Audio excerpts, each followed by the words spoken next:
بسم اللہ الرحمن الرحیم۔ الفوز الکبیر کا الباب الاول ہے فی بیان العلوم الخمسۃ التی یدل علیہ القرآن العظیم النصا۔ الفصل الاول ہے فی علم الجدل، سبق نمبر 8 میں خوش آمدید۔ آج کے سبق میں ہم مشرکین کی گمراہی کے بارے میں پڑھیں گے۔ عبارت دیکھ لیں۔ وَكَانَ مِن ضَلَالِهِمْ الشِّرْكُ وَالتَّشْبِيهُ وَالتَّحْرِيفُ وَجُحُودُ الْآخِرَةِ وَاسْتِبْعَادُ رِسَالَةِ النَّبِيِّ صلی اللہ علیہ وسلم وشیوع الأعمال القبیحة والمظالم فيما بينهم وابتداء التقاليد الباطلة واندراس العبادات۔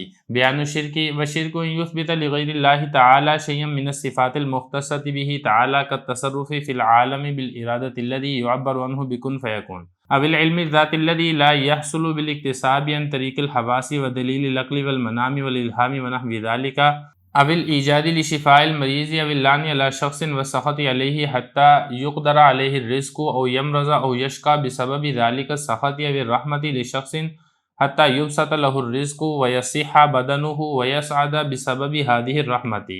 عبارت ہو چکی ہے، اس کا ترجمہ دیکھ لیں۔ اور مشرکین کی گمراہی میں سے شرک تھا اور تشبیہ تھا اور تحریف تھا اور آخرت کا انکار کرنا تھا اور نبی کریم صلی اللہ علیہ وسلم کی رسالت کو بعید سمجھنا تھا اور بدترین اعمال کا پھیلنا تھا اور مظالم کا پھیلنا تھا ان کے آپس کے درمیان، اور باطل مذہبی باتوں کا ایجاد کرنا تھا اور عبادات کے طریقوں کا مٹ جانا تھا۔ شرک کا بیان، شرک یہ ہے کہ ثابت کیا جائے اللہ کے غیر کے لیے ایسی چیزیں جو کہ ان صفات میں سے ہوں جو اللہ تعالیٰ کے ساتھ خاص ہیں، جیسا کہ تصرف کرنا اس جہان میں اس ارادے کے ساتھ جس کو تعبیر کیا جاتا ہے کن فیکون کے ساتھ، یا علم ذاتی کو ثابت کرنا جو کہ حاصل نہیں ہوتا ہے اکتساب حاصل کرنے کے طریقوں سے، مثال کے طور پہ حواس کے طریقے سے یا عقل کی دلیل سے یا نیند سے یا الہام سے جیسی دوسری چیزوں سے، یا پھر مریض کو شفا عطا کرنا، یا پھر لعنت کرنا کسی شخص پر اور اس پر ناراض ہونا یہاں تک کہ اس پر رزق کم کر دیا جائے یا وہ بیمار ہو جائے یا وہ بدبخت ہو جائے اس ناراضگی کی سبب سے،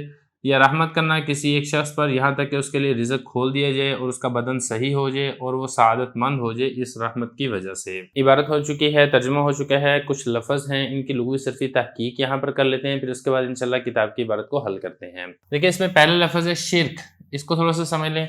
دیکھیں شرک یہ اشرکا کا اسم ہے اور اس کا معنی ہوتا ہے شریک، حصہ، ساجی، پارٹنر، اور اس کی جمع آتی ہے اشراک، اور اشرک باللہ کا مطلب ہے اللہ تعالیٰ کے ساتھ کسی کو شریک ٹھہرانا، یہ ہو گیا۔ اور اسی طریقے سے اگلا لفظ دیکھیں یک دارا، یہ باب اس کا نصرہ بھی ہو سکتا ہے قادر یقدرو، اور اس کا باب ضربہ بھی ہو سکتا ہے قدر یقدرو، اور اسی طریقے سے اس کا باب تفعیل بھی ہو سکتا ہے قدر یقدرو، تو اس کو بہرحال اس کو یک درا بھی پڑھ سکتے ہیں، یک دیرا بھی پڑھ سکتے ہیں، اور اسی طریقے سے یقدرہ بھی اس کو پڑھ سکتے ہیں، اور اس کا معنی ہوتا ہے اہل و عیال پر نان و نفقے میں خرچے میں تنگی کرنا۔ اس کے بعد اگلا لفظ دیکھیں یشکا، شک یا یشکا، باب اس کا آتا ہے سمیع یسمعو، اور اس کا مطلب ہوتا ہے بدبخت ہونا۔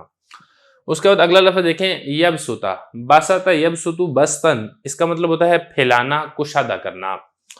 اور اسی طریقے سے اگلا لفظ دیکھیں یسعدہ، سعیدہ یسعدہ، سعیدہ یسعدو سعادتاً، باب اس کا آتا ہے سمیع یسمعو، اور اس کا مطلب ہوتا ہے نیک بخت ہونا۔ بہرحال یہ کچھ الفاظ تھے جن کی لغوی صرفی تحقیق یہ ضروری تھی۔ اب چلتے ہیں کتاب کی عبارت کی تشریح کی طرف۔ یہاں سے بتانا ہی چاہ رہے ہیں کہ جو مشرکین کی گمراہی تھی وہ کیا تھی، ان میں سے پہلے نمبر پر تھا شرک۔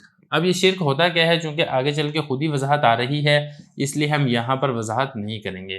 دوسری یہ تھی کہ وہ اللہ تعالیٰ کو مخلوق کے ساتھ تشبیہ دیتے تھے کہ جس طریقے سے مخلوق کا جسم ہے اللہ تعالیٰ کا بھی بالکل ایسا ہی جسم ہے، حالانکہ اللہ تعالیٰ کی ذات جسم سے پاک ہے۔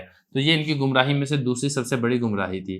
تیسری ان کی جو سب سے بڑی گمراہی تھی وہ یہ تھی کہ یہ تحریف کیا کرتے تھے، مطلب انہوں نے جو ملت ابراہیمیہ تھی، حضرت ابراہیم علیہ السلام کا دین اور مذہب تھا، انہوں نے اس کے اندر تحریف کر لی تھی، اور اسی طریقے سے آخرت کا انکار کرنا ان کی گمراہیوں میں سے ایک بڑی گمراہی تھی۔ اور اسی طریقے سے جو پانچویں گمراہی تھی وہ یہ تھی استبعاد، یعنی بعید سمجھنا نبی کریم صلی اللہ علیہ وسلم کی رسالت کو۔ وہ اس بات کو تسلیم ہی نہیں کیا کرتے تھے کہ رسول اللہ صلی اللہ علیہ وسلم اللہ کے نبی اور رسول ہیں، اور وہ سمجھتے تھے کہ ایسا ہونا پاسبل ہی نہیں ہے، ممکن ہی نہیں ہے۔ اور اسی طریقے سے جو ان کی گمراہیوں میں سے بڑی گمراہی تھی، برے اور بدترین اعمال ان کے درمیان شائع ضائع تھے۔ وہ کیسے برے اور بدترین اعمال تھے وہ انشاءاللہ اس کی تشریح آگے چل کے آ رہی ہے۔ اور اسی طرح یہ آپس کے اندر ظلم و زیادتی بھی کیا کرتے تھے، جیسا کہ آپ کو معلوم ہے یہ بچیوں کو بھی زندہ زمین کے اندر دفن کر دیا کرتے تھے۔ اور اسی طرح جو دین میں بری رسموں اور بدعت کا جاری کرنا، یہ بھی ان کی جو گمراہی تھی ان کے ایک بڑے اسباب میں سے ایک بڑا سبب تھا۔ ابتدا یہ بدعت سے ہے تقالید یہ تقلید کی جمع ہے، اور باطلہ باطل یعنی باطل رسم و رواج اور باطل مذہب کے نئے نئے طریقے ایجاد کرنا، یہ بھی ان کی گمراہی میں سے ایک بڑی گمراہی تھی۔ اب وہ کیا کیا گمراہی تھی وہ انشاءاللہ آگے چل کے اس کی تفصیل آ رہی ہے۔ اور اسی طرح جو عبادات کے طریقے تھے ان کا مٹ جانا، جیسا کہ میں نے آپ کو بتایا تھا کہ ملت ابراہیمیہ میں وضو بھی تھا، نماز بھی تھی۔ اب یہ جو عبادات وغیرہ کے طریقے تھے، حج بیت اللہ تھا، یہ طریقے صحیح طریقے سے جس طریقے سے منقول تھے حضرت ابراہیم علیہ السلام سے، وہ مشرکین مکہ میں آ کر وہ مٹ چکے تھے۔ اب اس کے بعد آگے بتا رہے ہیں کہ شرک کہتے کسے ہیں۔ دیکھیں شرک کے بارے میں بتا رہے ہیں کہ اللہ کے غیر کے لیے ان صفات میں سے کسی صفت کو ثابت کرنا، المختصۃ بہ تعالی، وہ صفات جو اللہ تعالیٰ کے ساتھ ہی خاص ہیں۔ اب وہ اللہ تعالیٰ کی کون سی صفات ہیں جو کہ اللہ تعالیٰ کی ذات کے ساتھ ہی خاص ہیں؟ ان میں سے پہلے نمبر پر ہے تصرف کرنا عالم کے اندر۔ عالم کہتے ہیں جہان میں۔ اللہ تعالیٰ اس جہان میں اور اس کے علاوہ جتنے بھی جہان ہیں ان میں ہر قسم کا تصرف فرماتے ہیں۔ مطلب کسی کو بڑھانا چاہتے ہیں بڑھا دیتے ہیں، کسی کو گھٹانا چاہتے ہیں گھٹا دیتے ہیں، کسی کو فنا کرنا چاہتے ہیں فنا کر دیتے ہیں، کسی کو وجود عطا کرنا چاہتے ہیں وجود عطا کر دیتے ہیں، وغیرہ ذالکہ مختلف قسم کے تصرفات ہیں جو اللہ تعالیٰ کی ذات کے ساتھ ہی خاص ہیں، جس کو قرآن مجید میں کن فیکون سے بھی تعبیر کیا گیا ہے۔ یعنی اللہ تعالیٰ جب کسی کام کا ارادہ فرماتے ہیں تو کہتے ہیں کن ہو جا، فیکون تو پھر وہ ہو جاتا ہے۔ اب یہ جو صفت تصرف ہے اس کو اللہ کے غیر کے لیے، مخلوق کے لیے ثابت کرنا، اس کو شرک کہا جائے گا۔ یا اسی طریقے سے نمبر 2، دوسری جو اللہ تعالیٰ کی صفت ہے وہ یہ ہے کہ اللہ تعالیٰ کی ذات کو اپنے ذاتی طور پر علم حاصل ہے۔ اللہ تعالیٰ کا جو علم ہے وہ کسی کا عطا کردہ نہیں ہے، تو کسی کے لیے ذاتی طور پر علم کی صفت، علم حقیقی کی صفت کو ثابت کرنا مخلوق کے لیے، یہ بھی اللہ تعالیٰ کی ذات کے ساتھ شرک کرنا ہے صفت کے اندر۔ البتہ وہ علم جو کسب کرنے سے حاصل ہو۔ اب دیکھیں حواس ہے، حواس سے بھی علم حاصل ہوتا ہے، حواس خمسہ، مثال کے طور پہ آنکھیں ہیں، اب آنکھوں سے دیکھ کر علم حاصل کرتے ہیں۔ آنکھوں سے آپ نے دیوار کو دیکھا، آپ کو پتہ چل گیا دیوار ہے۔ اسی طریقے سے آنکھوں سے آپ نے یہ ساری عبارت لکھی ہوئی دیکھی تو آپ کو اس عبارت کا علم حاصل ہو گیا۔ تو یہ جو علم ہے جو آپ حواس سے حاصل کر رہے ہیں، یا کان ہے، کان سے آپ نے کوئی علم کی بات سنی، آپ کو علم حاصل ہو گیا، یا زبان ہے، زبان سے بول کر آپ نے کوئی علم حاصل کر لیا۔ یہ جو حواس ظاہرہ ہے، یا اسی طریقے سے حواس باطنہ، عقل سے آپ نے کوئی علم حاصل کر لیا ہے، یا اسی طریقے سے آپ نے وحی سے کوئی علم حاصل کر لیا ہے، اس قسم کا جو علم حاصل کرتا ہے یہ اللہ تعالیٰ کا ذاتی علم نہیں ہے، یہ تو اللہ تعالیٰ کی جانب سے عطا کردہ علم ہے۔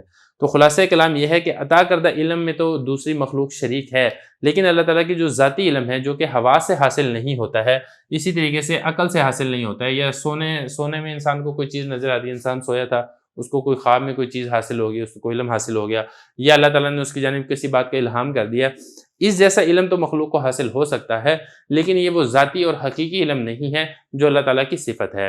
تو اللہ تعالیٰ کے ذاتی اور حقیقی صفت علم کے اندر مخلوق کو شریک کرنا یہ بھی شرک کہلاتا ہے۔ دیکھیں یہ بتا رہے ہیں کہ وہ علم ذاتی جو حاصل نہ ہوتا ہو کسب کے ساتھ۔ اب کسب کیسے ہے؟ یعنی اکتساب کسی چیز کو حاصل کرنا حواس کے طریقے سے، یا عقل کی دلیل سے، یا نیند سے، یا الہام وغیرہ سے، یا اسی طریقے سے مریض کو شفا عطا کرنا۔ قرآن مجید میں آتا ہے نا وَإِذَا مَرِضْتُ فَهُوَ يَشْفِينِ، جب میں بیمار ہو جاتا ہوں تو اللہ تعالیٰ کی ذات ہی شفا کرنے والی ہے، شفا دینے والی ہے۔ تو اب یہ صفت شفا یہ اللہ تعالیٰ کی ذاتی صفت ہے، اس صفت میں بھی مخلوق اس کے ساتھ شریک نہیں ہے۔ اگر کوئی مخلوق کے لیے والی صفت ثابت کرتا ہے کہ مخلوق وہ حقیقی طور پہ شفا دینے والی ہے، تو پھر اس صورت میں یہ اللہ تعالیٰ کی ذات کے ساتھ شریک کرنے والا ہے۔ یا اسی طریقے سے کسی کو اللہ کی رحمت سے دور کرنا، یا اس پر اس طریقے سے ناراض ہو جانا کہ اس پر رزق ہی تنگ کر دیا جائے، یا وہ بیمار ہو جائے، یا وہ بدبخت ہو جائے اس ناراضگی کی وجہ سے، یہ بھی اللہ تعالیٰ کی ذاتی صفت ہے۔ اللہ تعالیٰ کی ایک ذاتی صفات میں سے صفت ہے کہ اللہ تعالیٰ جب کسی سے ناراض ہوتے ہیں تو اللہ تعالیٰ اس کا روزی روٹی بند کر سکتے ہیں، یا اسی طریقے سے اس کو بیمار کر سکتے ہیں، اس کو بدبخت کر سکتے ہیں۔ اب یہی والی صفت مخلوق کے لیے ثابت کرنا یہ شرک کہلائے گا۔ مطلب ہم یہ کہیں کہ فلاں ولی وہ کسی سے ناراض ہو جائے تو وہ بدبخت ہو جائے گا، یا وہ کسی سے ناراض ہو جائے تو اس کی روزی روٹی بند ہو جائے گی، یا وہ بیمار پڑ جائے گا، تو گویا کہ ہم نے اس ولی کو اللہ تعالیٰ کی ذات کے ساتھ شریک قرار دے دیا ہے۔ تو بتانا یہ چاہ رہے ہیں کہ یہ جو شرک ہے اس میں سے ایک شرک یہ بھی ہے کہ اللہ تعالیٰ کی ذاتی صفات میں سے کسی کو شریک قرار دینا یہ شرک کہلاتا ہے۔ جیسا کہ اللہ تعالیٰ کی ذاتی صفات میں سے ایک صفت یہ ہے کہ اللہ تعالیٰ کسی شخص کو اپنی رحمت سے دور بھی کر دیتے ہیں، اس پر ناراض بھی ہو جاتے ہیں، حتیٰ کہ اس پر رزق بھی بند کر سکتے ہیں، اس کو بیمار کر سکتے ہیں، اس کو بدبخت کر سکتے ہیں اس ناراضگی کی وجہ سے۔ یہ اسی طریقے سے اللہ تعالیٰ کی صفات میں سے ایک صفت یہ بھی ہے کہ اللہ تعالیٰ کسی شخص پر رحمت کرتے ہیں، اس رحمت کی وجہ سے اس کے لیے رزق کھول دیتے ہیں، اس کے بدن کو درست کر دیتے ہیں، اس کو اس رحمت کی وجہ سے اس کو تندرست اور سعادت مند کر دیتے ہیں۔ اب مخلوق کے لیے یہ والی صفت قرار دینا اس کو شرک کہا جائے گا۔ تو بتانا ہی چاہ رہے ہیں کہ جو مشرکین مکہ کی جو گمراہیاں تھیں، ان گمراہیوں میں سے ایک بڑی گمراہی یہ بھی تھی کہ وہ اللہ تعالیٰ کے ساتھ شریک قرار دیا کرتے تھے۔ ابھی میں نے آپ کو 4-5 جو ہیں وہ اللہ تعالیٰ کی ذاتی چیزیں اور ذاتی صفات میں نے آپ کے سامنے ذکر کر دی ہیں، وہ یہ ساری کی ساری جو چیزیں ہیں وہ اللہ کے غیر کے لیے، بتوں کے لیے ثابت کیا کرتے تھے۔